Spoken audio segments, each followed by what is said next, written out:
Hello. I'm Ravina Tan of Creative Educational Concepts. I would like to welcome you to today's educational activity entitled Desmoid Tumors in Focus, Early Recognition, Evolving Therapies, and Nursing-Led Care Strategies. Today's program is supported by an independent educational grant from SpringWorks Therapeutics. Today's program is brought to you by Creative Educational Concepts, an award-winning accredited provider of continuing education for clinicians worldwide. These are the activity types. A note that today's activity will include discussions of products or devices that are not currently labeled for use by the United States FDA. We'll try to point that out as we go.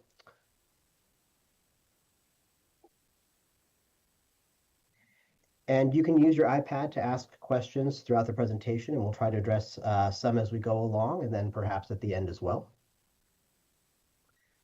Again, my name is Ravina Tan. I am an associate professor of sarcoma medical oncology at the University of Texas MD Anderson Cancer Center in Houston, Texas.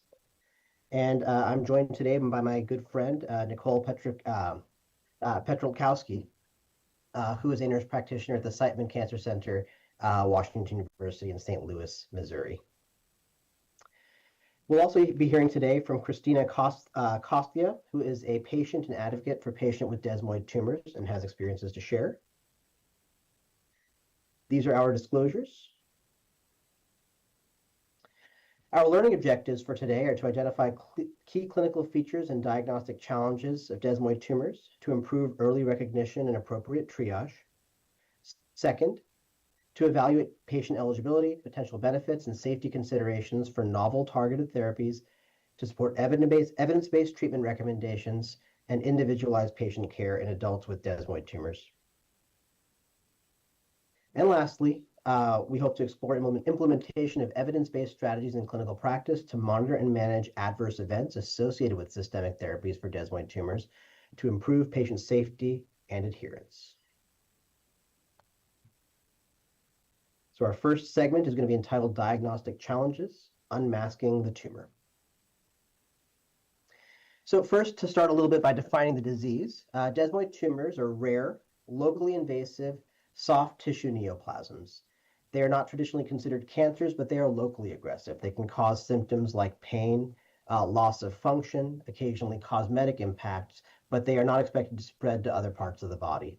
They're usually slow growing, although that's not always true, and most often present as a painless or slightly painful mass in the extremities, the superficial trunk wall, and occasionally can occur, or with some frequency can occur intra-abdominally as well. It's important to recognize that most masses that present this way in people are benign and are not desmoid tumors, and patients are often told that they have benign conditions like lipomas or other causes of soft tissue swelling, and something like a desmoid tumor tends to be lower on the list for people who are seeing these patients. And because of that, we see patients often feel like some of their symptoms are dismissed. That being said, desmoid tumors can cause substantial morbidity due to their aggressive local behavior and tendency to recur. People can lose a lot of function, and historically, the treatments that we've had to offer can cause their own downstream consequences. These are rare tumors, somewhere between 700 to 1,500 new cases a year. But those are new cases. It's important to recognize the prevalence. The number of people living with the disease is much higher because desmoid patients often live with a desmoid tumor, in many cases for the rest of their lives.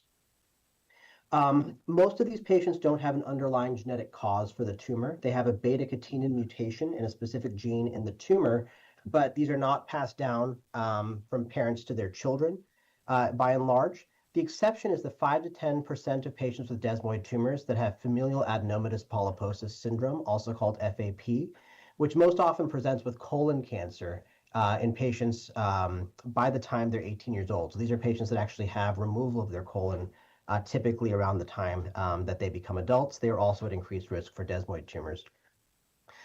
Most patients with both sporadic and the FAP-associated desmoid tumors are young. They appear most often in patients between 20 and 45 years of age, and there is a female to male predominance with more women getting the disease. I'm going to discuss the quality of life burden of desmoid tumors before we dive into our first patient video. Some of the most commonly reported symptoms that we hear from patients include disfigurement or altered appearance, depending on the location of the desmoid tumor, nerve pain, which is also dependent on the location of the desmoid, decreased range of motion, along with fatigue and nausea. Unfortunately, these symptoms often can cause fear in patients of the underlying condition before diagnosis, difficulty sleeping, depending on that location and position of the desmoid, concern about lack of knowledge among the healthcare team, anxiety, and ongoing medical uncertainty. Here we have Christina. She's going to tell a little bit more about her story on the next slide with a video, but her symptoms began in 2017 at the age of 28. Her tumor was initially thought to be a lipoma. So she was seen by multiple healthcare providers, including physical therapist and an orthopedic surgeon. Ultimately, at that time, she had a surgery to remove what was the suspected lipoma. When she continued reporting pain, she was unfortunately dismissed and told that it was normal post-surgical swelling, despite her persistent symptoms. In 2018, she underwent a core needle biopsy that it confirmed it had been a desmoid tumor all along.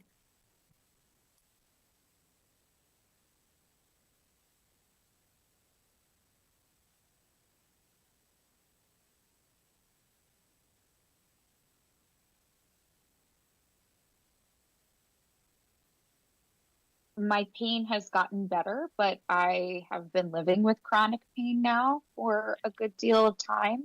I was extremely physically active when I was diagnosed. Or before I was diagnosed, one of the reasons I sought care was I was teaching and practicing yoga, and my handstands I couldn't hold my handstands as long, which is such a funny start to the story because I don't know if I would have noticed it as early otherwise, but there I was, standing on my hands. I can't do weight bearing. So I can't be, for example, on my hands and knees, a downward dog pose in yoga.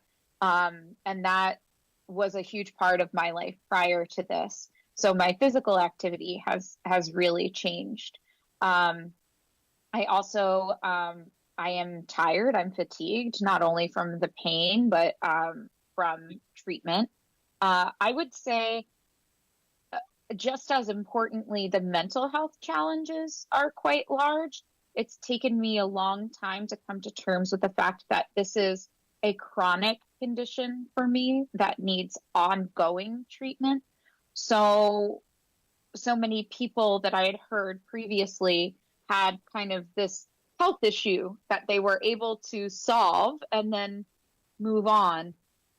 Whereas with the desmoid tumor, for me, it's living with as compared to, moving on. Getting others to understand this diagnosis is really hard. Family and friends. I'm so grateful that I have the supportive, loving friends that I do. But every desmoid tumor patient I know has been told some version of, well, you don't look sick, or, at least it's not real cancer, things like that, which really diminish the experience of living with a chronic illness. We thank Christina for sharing her perspective with us. Here, we'll look at a case study that we're going to go through during the course of this presentation. We have a 35-year-old female who presents with mild discomfort in the lower right abdomen. She is unsure if the pain increases with menstruation. She reports no constitutional symptoms such as weight loss, fever, or night sweats, and no gastrointestinal or urinary complaints. Her skin is intact without erythema, ulceration, or lymphadenopathy. She is a non-smoker and low alcohol user. She has 2 children and uses oral contraceptives. She had a C-section with her second child, but reports no history of FAP or personal or family history of malignancy. Some of our differentials could include endometriosis, a lipoma, a sarcoma, a scar tissue, or other benign causes of abdominal pain. Often desmoid tumors can be misdiagnosed initially. This can be due to limited experience with diagnosing desmoid tumors in the community setting. Patients report their symptoms, but unfortunately they are not taken seriously. Misdiagnosis has been reported as high as 30 to 40%, and it often causes emotional distress for patients. This can further lead to delays in treatment or mistreatment, which can lead to additional problems down the road. Desmoid tumors are far more rare than other types of soft tissue tumors. As previously mentioned, their incidence is 2 to 6 per million per adults in years. Oncologists, general practitioners, pathologists, nurses, and other healthcare team members will see few, if any, patients with desmoid tumors in their practice. Desmoid tumor symptoms, as we've discussed, can often overlap with other conditions. They can be mistaken for slow-growing, painless masses that are frequently mistaken for lipomas, sarcomas, or other benign cancers. Some imaging studies may not distinguish desmoid tumors from muscle or other soft tissues, including scar tissue. They may be mistaken for endometriosis in the abdominal wall for women. Tumor cells appear similar to myofibroblast as seen during the proliferative stage of wound healing. Many pathologists are not familiar with desmoid tumor histopathology, so a pathologist with experience in soft tissue tumors is recommended. As discussed before, the beta-catenin and APC mutations are both mutually exclusive to the desmoid tumor, with beta-catenin occurring in 90 to 95% of desmoids and the APC mutation occurring in 5 to 10%. It's an unclear epidemiology and unknown causative factors that cause desmoid tumors. Up to 25% of cases are associated with trauma, such as surgery, and as our Case presentation mentioned she had a C-section prior as well. Estrogen and pregnancy are especially a higher rate in women, particularly those of childbearing age. The course of desmoid tumors is unpredictable. It can include spontaneous regression, stable disease, and disease progression can all occur, and there is a high risk of recurrence. Here, we'll hear from Christine on some of her challenges with being diagnosed.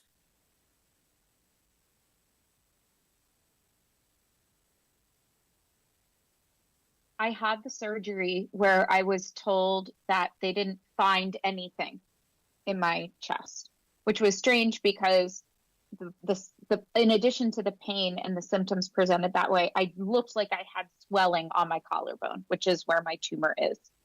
Quite frankly, I think I was treated as a hysterical woman, which is not uncommon in the medical field, the greater society at large. I was told that, I was a little upset post-surgery when I was told they didn't find anything. What was not disclosed to me is that they removed a 3-centimeter mass. That was on the surgical report, but I was never given a copy of that report.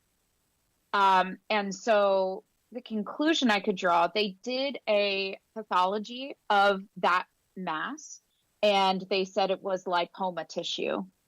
When I kept going back saying, I'm in pain, something's not right, I was told, well, this is swelling. This is standard for surgery. It was a more invasive surgery than we thought. So when I was reporting problems, I was rather written off, and I was told again to go to a physical therapist, which I had already been to a physical therapist, I think 2 of them at the time. When I did end up at university level healthcare and they took their own core needle biopsy, they compared it to the same pathology slide, and it was the same. It had been a desmoid tumor all along. So in my mind, there was, I didn't feel listened to. I didn't feel heard.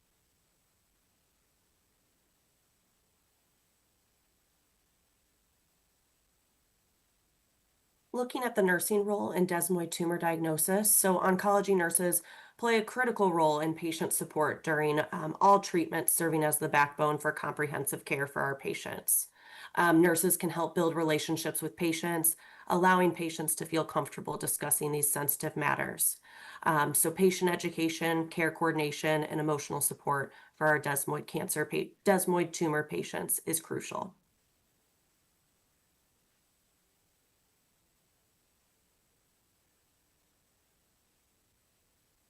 For the next portion of our discussion, we'll be talking about navigating treatment and looking at targeted therapies in action and trying to put those in context of the larger treatment landscape for patients with desmoid tumors. So going back to our case, Tina, for her, ultrasound reveals a firm hypoechoic mass within the abdominal wall musculature. An MRI of the abdomen reveals a 5 by 4.2 by 3.8 centimeter mass within the right rectus sheath, which is isointense, so the same density as surrounding muscle. It's infiltrating but not invading adjacent bowel or organs. A core needle biopsy is obtained. Pathological assessment visualizes spindle-shaped cells in collagenous stroma, beta-catenin nuclear positivity, no features of high-grade sarcoma. Based on this, she had diagnosed with a desmoid tumor in the abdominal wall, with the sarcoma ruled out based on the histopathological findings. I want to clarify, it is abutting but not infiltrating the adjacent bowel. The tumor is asymptomatic. It's not threatening clinical structures. Hasn't changed on surveillance imaging. It's stable. I should say, let me go back. So these are indications for deferral of treatment. This is when we would think about not treating a patient with desmoid tumors. And I think this is an important point. So historically, when we saw a desmoid tumor, physicians and providers would be eager to immediately treat that tumor, thinking this was going to behave like a cancer. And we've learned that that's not necessarily the case. And so many patients are just watched. Specifically, if the tumor is asymptomatic or not threatening critical structures, very often on serial imaging, these tumors are stable or even will regress spontaneously. And so Even a growing tumor can be watched for a period of time, and something like a third of the time, we will see that if you watch a desmoid tumor long enough, it may stabilize and shrink on its own, even if it's initially growing. And so what we're always trying to get at is whether the risks and adverse events related to therapy are likely to outweigh the potential benefits. In other words, if the desmoid tumor is not bothering someone, then we have to look at the side effect profile of any treatment that we'd be offering in order to assess whether treatment is appropriate.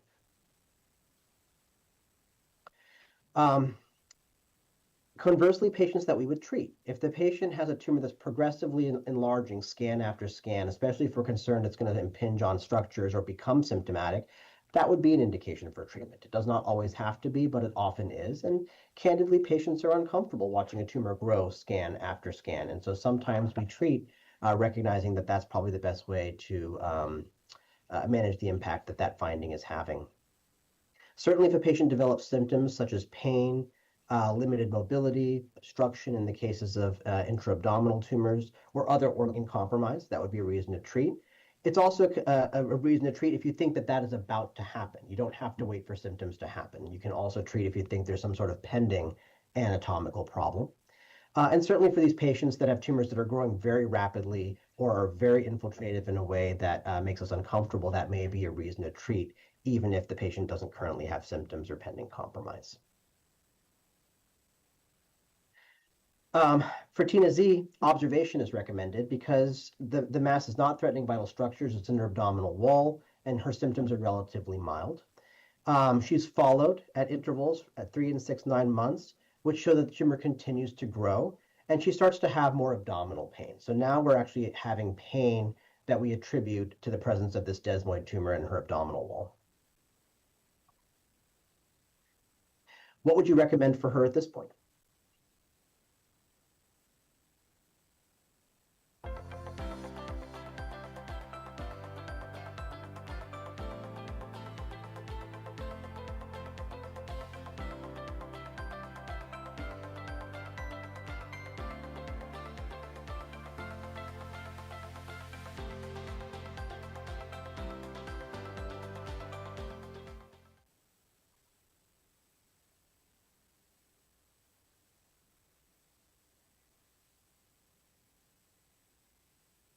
Okay, so 50% of people recommend surgery, 25% recommend systemic therapy, 21% recommend cryoablation, and 4% for radiation therapy. So let's talk a little bit about some of these treatment options. Radiation, the least popular option of the menu given. This is a standard therapy for desmoid tumors. There's a long history of using radiation to treat these, and it can be quite effective. We see 70 to 80% of patients have local control, and experience is done at our institution and others. It's pretty clear that younger patients do less well. Their tumors seem to be less well controlled by radiation, and we define that as patients less than 30, although that's a continuum. And we also worry about the long-term side effects of radiation in patients who are young. We do see some evidence, we do see some incidents of secondary malignancies, new cancers in patients that have had prior radiation. And when someone has a long life to live, we worry about that down the road. And so this is in the guidelines as an option for patients with desmoid tumors. The response time is typically months. The tumor doesn't melt on radiation. They receive a course of radiation, and then the tumor will often slowly regress over a period of months. Similarly, pain relief tends to take months. There can be some stiffening or fibrosis of the tissue around the site that is radiated, which can have its own functional consequences.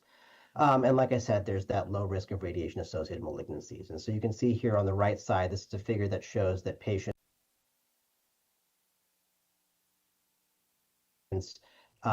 with radiation do better when they are older. So this line up top here is the 82% of patients who had long-term control and were older than 30 versus 57% of patients who were younger than 30 receiving radiation for their desmoid tumors. And that's with 10 years of follow-up. Cryoablation is an emerging therapy for desmoid tumors, and I think one that many of us are using more frequently. The nice thing with cryoablation is minimally invasive. You're not doing a big surgery. And it's a one and done treatment in contrast to systemic therapy, and it doesn't have the secondary malignancy risk related to radiation. The goal is to get rid of the tumor entirely, to either treat it completely so that it never grows again. Sometimes it can be used to treat a portion of the tumor, although we do that less frequently. And you can do multiple procedures serially. Unlike radiation, where typically you get one try at it, cryoablation can be repeated. Again, it's important to set patient expectations. The tumor shrinks over months after the tumor is treated. Pain relief also takes time. It's not instantaneous after the procedure. And you can see injury to neighboring sites. So if a tumor is too close to the skin, you can see frostbite, which can be very severe.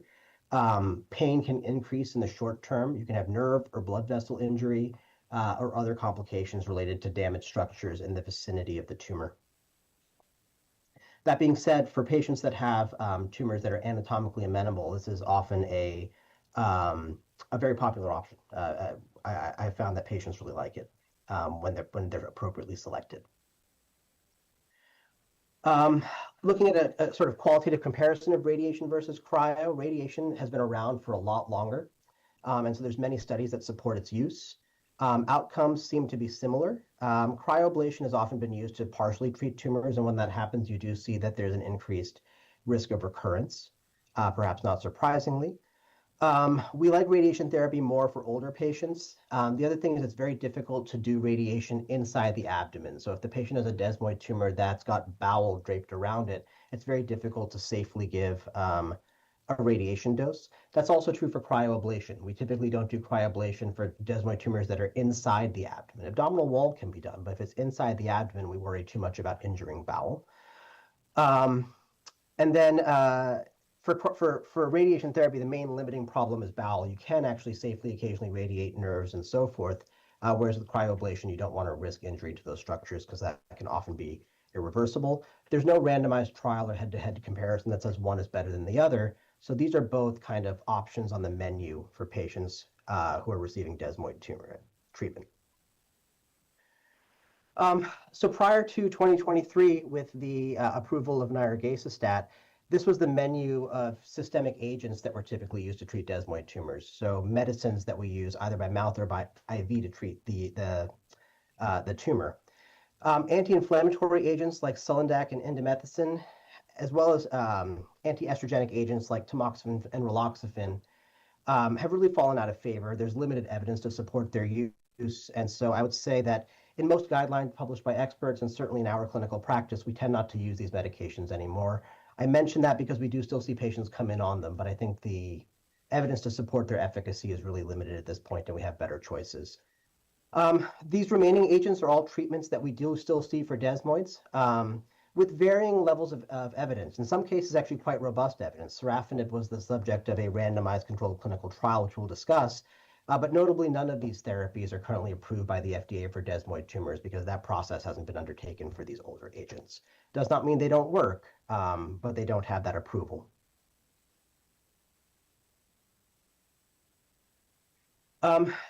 Systemic therapy has a role in treating desmoid tumors, specifically chemo. So this is cytotoxic chemotherapy like the medications that we use to treat cancer. Doxorubicin-based regimens have historically had the best success rates. Those responses are slow. So we typically will treat patients with somewhere between 4 to 6 rounds of chemotherapy, and you will see tumors maybe begin to shrink or stabilize and then continue to shrink for months or years after treatment. Vinblastine and methotrexate is another low-dose chemotherapy combination. It's given weekly in most cases. This is very popular in the pediatric population because the long-term side effects associated with methotrexate and vinblastine are well studied and limited. And so we still see this frequently used as the sort of the initial standard of care treatment for kids. It's also effective in adults. It tends to work very slowly. The combination is not typically that toxic. It's just slow. I think that's the challenge. Tyrosine kinase inhibitors, sorafenib and pazopanib have the best evidence. Sorafenib is the subject of a phase 3 randomized trial, and pazopanib has other prospective studies that are less robust than sorafenib, but are clearly active.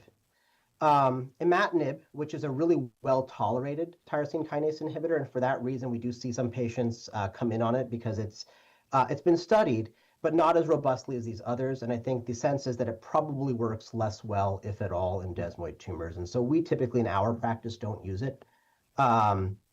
That being said, it is still on the list of available agents for the disease, although not with an FDA approval, just expert guidelines. So the sorafenib study, I think, is an important one to talk about. This was published in 2018 in the New England Journal of Medicine.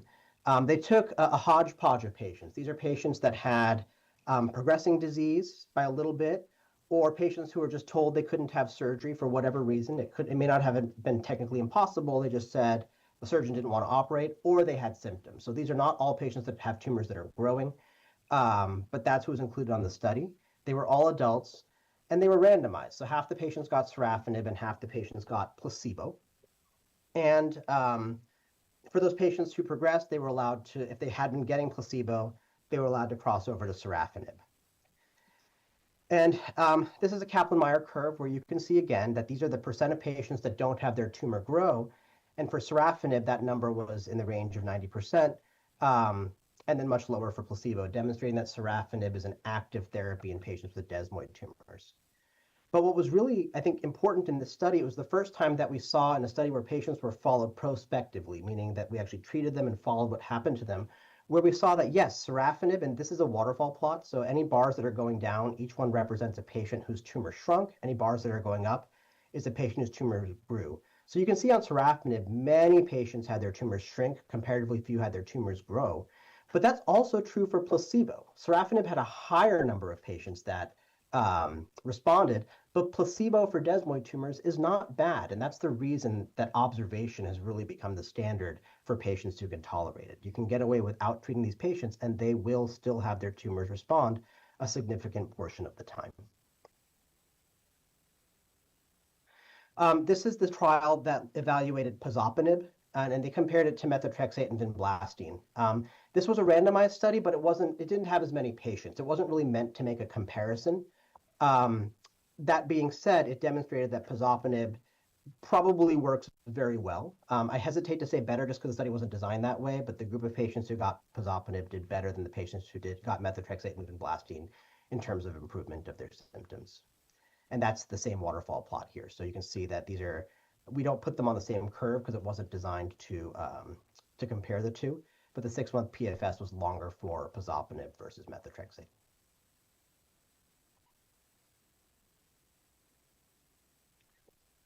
Okay, so side effects related to cytotoxic chemotherapies and tyrosine kinase inhibitors.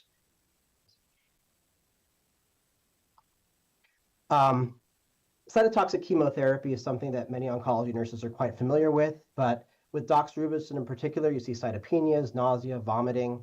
Vincristine with the methotrexate can cause peripheral neuropathy and constipation. Mouth sores are not infrequent doxorubicin. Certainly fatigue, liver side effects, cardiac side effects with doxorubicin as well. And those are managed the same way they would be for a patient getting chemotherapy for their sarcoma or for their breast cancer.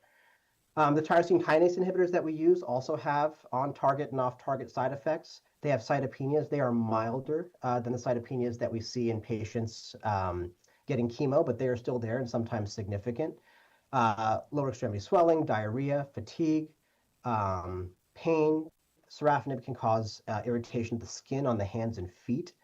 Pazopanib causes loss of pigmentation, so patients see that their hair gets white, they're more sensitive to the sunlight. And so these are not entirely benign therapies, even though they are oral, which does carry some level of convenience.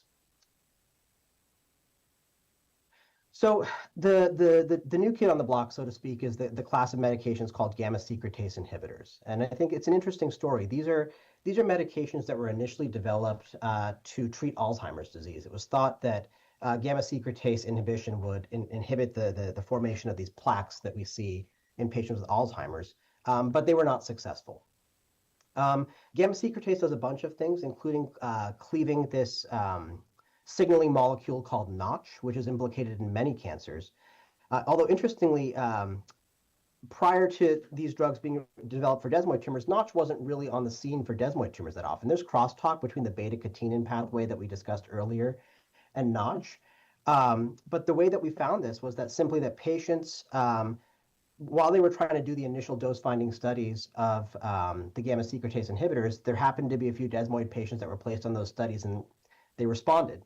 That led to a phase 2 study where more patients responded, which ultimately led to the phase 3 study that we'll be talking about today. So while we think Notch signaling is likely involved in its crosstalk between these pathways, the fact that we're talking about this today for desmoid tumors starts kind of serendipitously.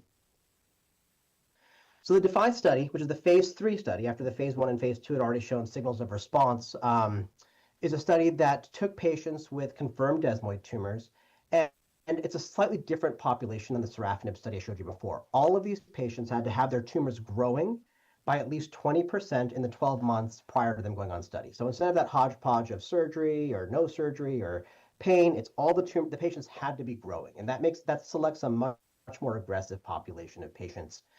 There were patients both with beta-catenin mutations and FAP on the study. And they were all adults, older than 18 years old. They were randomized to receive nirogacestat, 150 milligrams twice daily, or placebo. And if they progressed, they were unblinded, and if they'd been on placebo, they could get nirogacestat. The key endpoint was progression-free survival, so how long before the tumor grew. And then there were a number of secondary endpoints, including patient-reported outcomes and symptom burden, and we'll chat a little bit about some of those. So this, again, is the Kaplan-Meier curve. So this is on the y-axis here. You have the probability of tumor progression. And you can see that nirogacestat had fewer patients, or many more patients, I should say, that were progression-free over the course of the study versus placebo.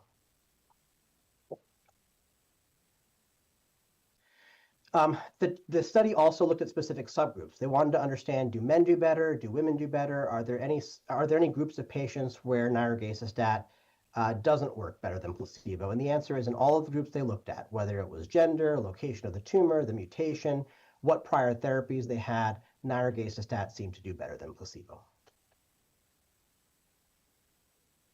So the objective response rate, the number of patients whose tumors shrunk by 30% or more, was 41%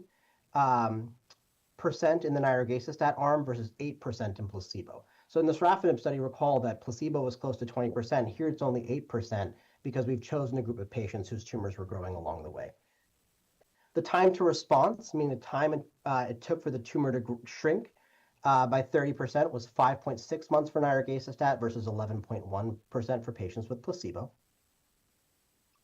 And these are the waterfall plots again. So each line here is a patient, and if it's going down, it's a patient whose tumor shrunk. This line here is at 30%, and you can see more patients had their tumor shrink on nirogacestat than did on placebo. But even here, in these patients who all had tumors that were growing at the time that they went on study, you can see something like half of patients have some shrinkage in their tumors, with 8% of patients having that 30% shrinkage that counts as a response.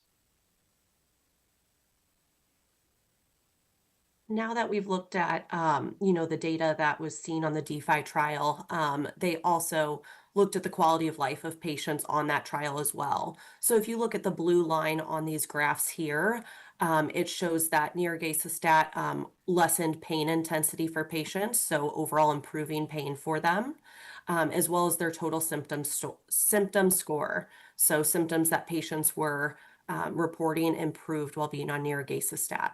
As well as the physical functioning impact score also improved while on nirogacestat compared to placebo. Looking at the safety of the trial, so treatment emergent adverse events that were reported at any grade included diarrhea, nausea, fatigue, hypophosphatemia, a maculopapular rash, headache, and stomatitis. We'll go in more about the management and these side effects on later slides. Dose reductions that were due to the adverse events reported included 42% of patients underwent a dose reduction, and up to 20% of patients discontinued due to the events that they experienced. No adverse events led to death while on the nirogacestat. So nirogacestat today is indicated for adult patients with progressing desmoid tumors who require systemic treatment. As discussed on the previous slide, some of the warnings and precautions that we discuss with patients include diarrhea, ovarian toxicity, hepatotoxicity, risk of non-melanoma skin cancer, electrolyte abnormalities, and it is not indicated for women who are pregnant due to embryo-fetal toxicity. So there is an additional gamma secretase inhibitor, which is currently in development. And this is the phase 2/3 Ringside study, which is currently ongoing. So the final results of this study have not yet been reported. But this is very similar in design in terms of the patients who are on the study to patients who are receiving, who are on the DeFi trial. So the initial phase 2 study had slightly looser requirements, with patients having only 10% growth in the last 18 months instead of 20% growth in the last 12 months, or patients with pain. But now for the phase 3 portion, the criteria are essentially identical to nirogacestat. They tested 3 different doses to figure out which dose they were going to bring into the phase 3, and have elected to go with the 1.2 milligrams once a day. And so the only real available data right now are the phase 2 data comparing different doses of varegacestat. There's no placebo-controlled data available yet. That trial is ongoing, and we hope will be reported in the coming year or two. But in that phase 2 study, with the different doses, response rates range from 23 to 50%, depending on the dose, and responses were seen in all subgroups. But like I said, the phase 3 study is ongoing. I think it's too early to say where this is going to fit into the landscape of desmoid tumor treatment, but it's something that we're watching with real interest. In terms of side effects, there's really no way to do a head-to-head comparison of nirogacestat versus Ringside. I think it would be very it would be reckless to try to do so. But what I'll say broadly is the side effect profile is quite similar to what we saw in DeFi, with diarrhea, nausea, hypophosphatemia, stomatitis, all being known side effects of the gamma secretase inhibitor class. And how it compares is something that we'll have to understand over time. So looking at a summary of the gamma secretase inhibitors, the DeFi trial demonstrated that nirogacestat induces responses as well as improves pain and quality of life in patients with desmoid tumors. Ovarian dysfunction is a side effect that we'll talk about in the coming slides. Optimal duration of this therapy, or really any therapy for desmoid, is not known.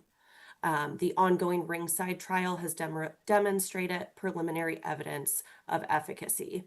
So varegacestat versus placebo is still ongoing at this point. So in patients that you'll experience both in your clinics and in the community setting, you might wonder, how do patients and how do practitioners decide, to continue watching with surveillance at this point versus going on treatment?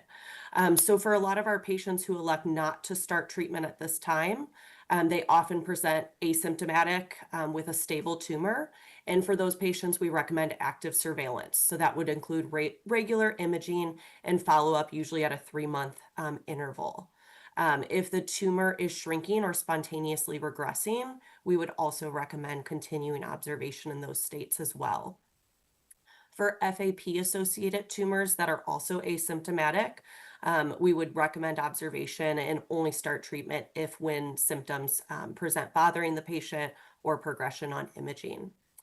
For a progressive tumor that is growing on imaging, some patients and practitioners will choose to still observe for 3, 6, and 9 months to see if it continues to progress at that time, while other patients can have a shared decision-making conversation with their practitioner if they wish to go on systemic therapy, including nirogacestat, sorafenib, or pazopanib.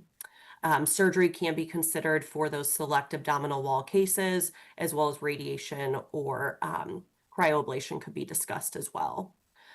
Patients who are experiencing significant pain, symptoms, or threatening critical structures or organs, depending on location in the body, we would recommend systemic therapy, as well as NSAIDs for symptom control and possible local therapies such as ablation if feasible. Abdominal wall desmoids that are not responsive to observation could be referred for resectable surgery. And then some patients that cannot tolerate systemic therapy, that would be case dependent in a discussion with the practitioner and the patient for what they're hoping to gain from their quality of life. So looking at the nursing role again in desmoid tumor treatment, As we know, nurses are trusted sources for patient education. There are Desmoid support groups out there for patients, as well as the information that we have from nirogacestat. We've learned a lot from that trial and the ongoing trials to provide education on treatment expectations, helping patients align goals of care, and counseling on therapy adherence for best possible outcomes. Next, we'll look at targeted therapies and adverse events. So looking back here at Tina, systemic therapy was recommended for Tina Z. She enters a trial of a gamma secretase inhibitor and reports approximately 8 bowel movements a day and irregular menstrual cycles. How would you manage her side effects? So looking at serious adverse effects of nirogacestat, diarrhea persisting for greater than or equal to 3 days despite maximal medical therapy. In my own practice, we often define diarrhea that's persisting despite maximal medical therapy as greater than 6 stools a day and affecting, their day-to-day activities. We often recommend starting with Imodium at the maximum dose, as well as we can add Lamodalin for these patients as well. Lab monitoring on nirogacestat includes comprehensive metabolic panels to check if ALT and AST is increased. At that time, depending on severity of increase, we could either hold therapy or if a dose reduction is warranted at that time. We can also see hypophosphatemia that's persisting despite maximal replacement therapy, hypokalemia as well despite replacement therapy, ovarian dysfunction, which we'll discuss on the next slide, and then management and approaches for managing these adverse effects are similar to those used for other agents that you'll be familiar with. And dose modification is always an option. For nirogacestat, it's you typically start patients at 150 milligrams BID, and you can go down to 150 from there as well. Frequency and resolution of ovarian dysfunction seen with patients on nirogacestat. So among women of childbearing potential, ovarian dysfunction was observed in up to 75% and 0% receiving placebo. The median time to onset of ovarian dysfunction was 8.9 weeks. The median duration of ovarian dysfunction ranged to 21.3 weeks.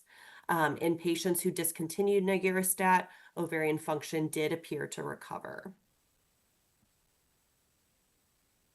So as we've kind of discussed on previous slides, the nurse's role in managing gamma secretase adverse events will be focused on the treatment and management of diarrhea, nausea, rash, fatigue, stomatitis, ovarian toxicity, and increased AST and ALT. The less common serious adverse events can include hepatotoxicity, electrolyte abnormalities, and non-melanoma skin cancers. You do want to educate your female patients on the potential for ovarian toxicity, including that the long-term effects on fertility are unknown.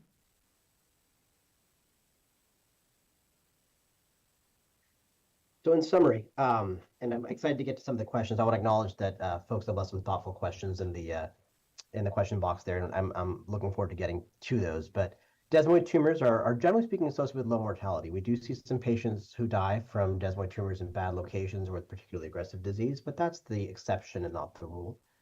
Observation is recommended in nearly all patients because they will experience spontaneous remission in 20% or more if you wait long enough. Surgical resection isn't the preferred treatment. Due to high recurrence rates, yes, and it's 20, 30, 40%.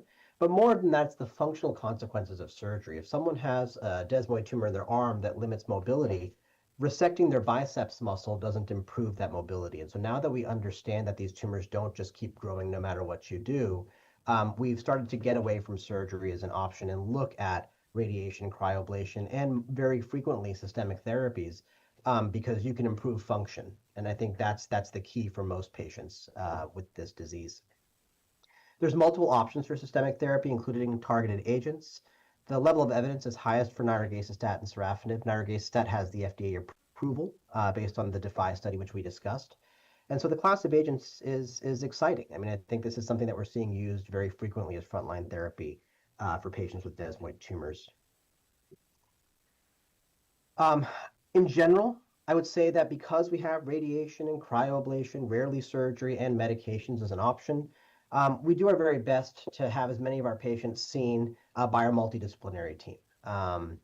We, we have radiation oncologists, interventional radiologists do cryoablation, and surgeons weigh in routinely on the care of our patients. And it's part of the reason that when possible, seeking care at a specialty center, at least to help set the plan, is helpful.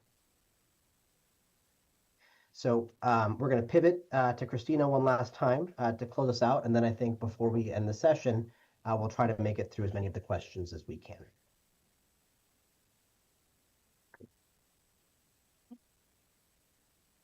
I love my care team. I have shouted praise to them from the mountaintops. They're the ones that initially diagnosed me back in 2018.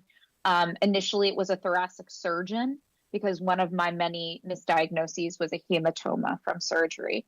That thoracic surgeon is the one who said, "Hey, I see sarcomas all the time. That's what I think we're dealing with here," and referred me to his friend, the oncologist, among another treatment team for my initial kind of assessment from that first day. I work primarily with the oncologist and the nurse practitioner in the sarcoma program, as well as, of course, the unsung heroes, the care team of the hospital administrators who are doing all the paperwork that I need, who are making sure that my scheduling lines up with my scans, etc. My oncologist has really been a partner in my healthcare, allowing me to have veto power when I need it. Initially, my mental health wasn't being considered as the other part of this picture. Thankfully, there was a social work intern at the program who referred me to a therapist and got me taken care of and lined up for a better path with mental health. I will say that I see the nurse practitioner as much as I see the oncologist. They both are very familiar with me and my life. And I think where they really knock it out of the park is what you mentioned, working as a team. They communicate with each other very clearly. I've never had them drop the ball on anything. They pull out their cell phone to text the other person right away. And I greatly appreciate that.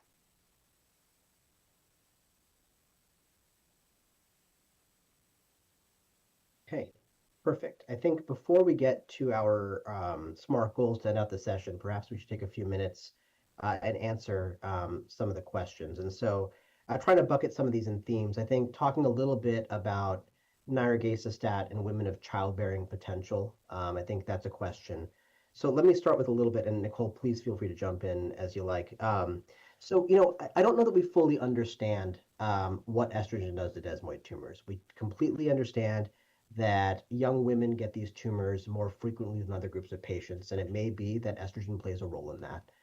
There's been an observation historically that we see more desmoids, or we see desmoids maybe even rapidly growing in patients who are pregnant. But how much of that is because the high estrogen state is feeding the pregnancy versus just young women or the patients who get desmoids? It's not totally clear, and there's not a great way to tease that out. We also see sometimes in patients after they deliver, or if they're on birth control after they stop it, the tumor shrinks, but the tumors can also just shrink on their own. And so it's been very difficult to understand what it means to be on hormonal therapy and sort of how estrogen interacts with these tumors.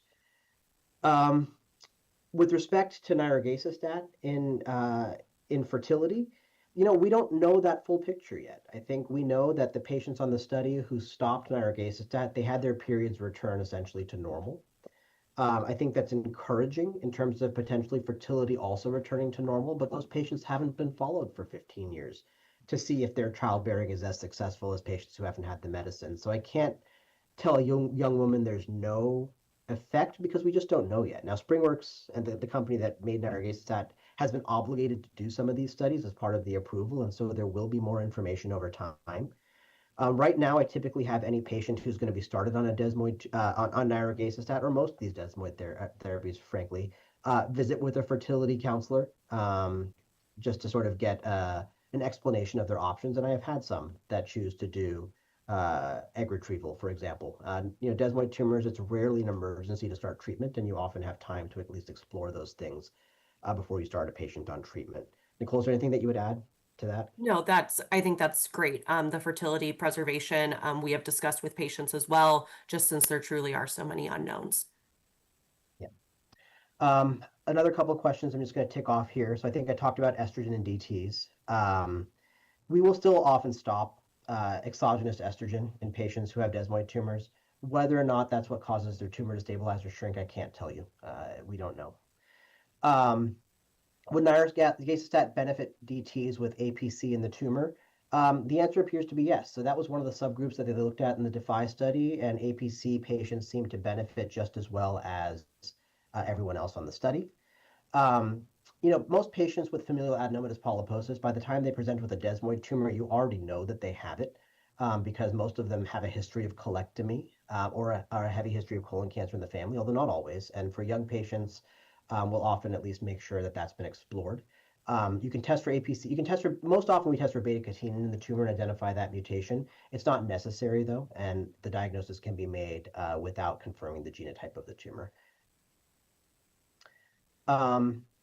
Let's see. So what's the recommendation for surgical resection of abdominal wall desmoid tumors and concern for recurrence? So this is actually still a hot topic. I think that there are groups out there that have demonstrated that their local control rates with surgery for tumors that are in the abdominal wall, not inside the belly, but in the wall, may be favorable and will offer surgery. Candidly, by and large, at my institution, we do not do that. We offer systemic therapy or cryoablation or radiation for these patients, primarily because when you're talking about removing a desmoid tumor from the abdominal wall, it's a full thickness resection of the abdominal wall, typically with the flap and mesh to close. And so that doesn't improve function, right? And so generally speaking, we have not done that, but in some older guidelines, abdominal wall desmoids are considered a place where surgery might be thought about. I would say that should be considered in case-by-case situations.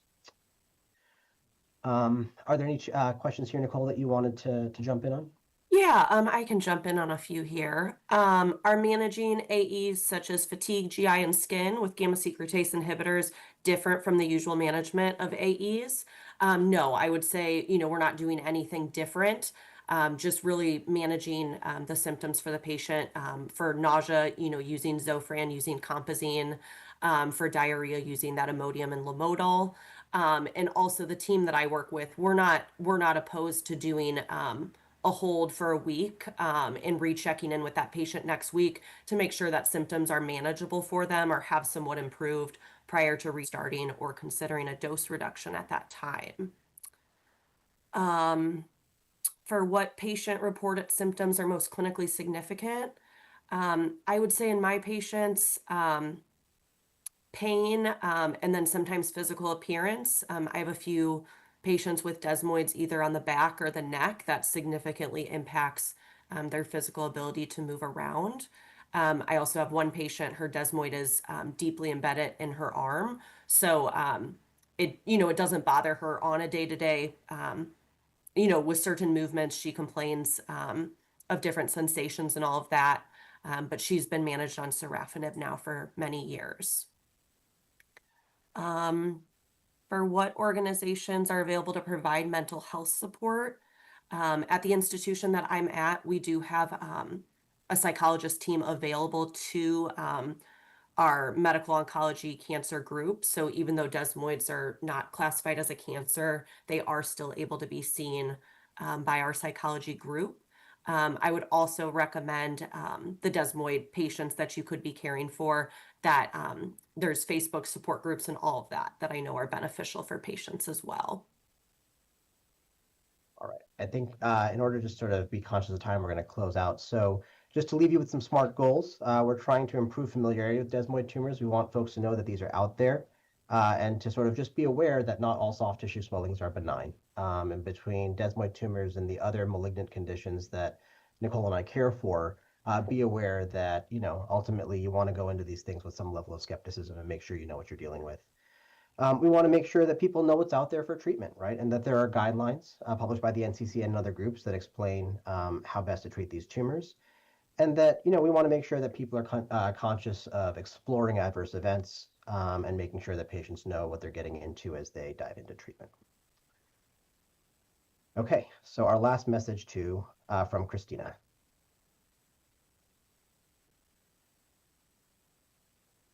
I really, most importantly, hope that my thank you makes it to them, because that's the biggest thing. Their nurses are often overlooked, and they have been the ones that have gotten me through the hardest time. I have my favorite nurse who brought me my warm blankets when I was getting infusions.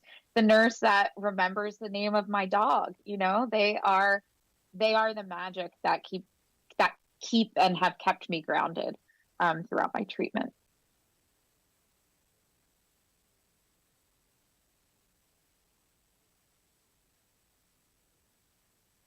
I will add my thanks to Christina's. I would not be able to care for my patients as successfully as we are without the support of both my clinical nurses and APRNs who do a tremendous amount to support our patients through the journey. So I'll add my own thanks to that. Some additional resources for all of you that you can visit cecconcepts.com for clinical information and certified educational activities.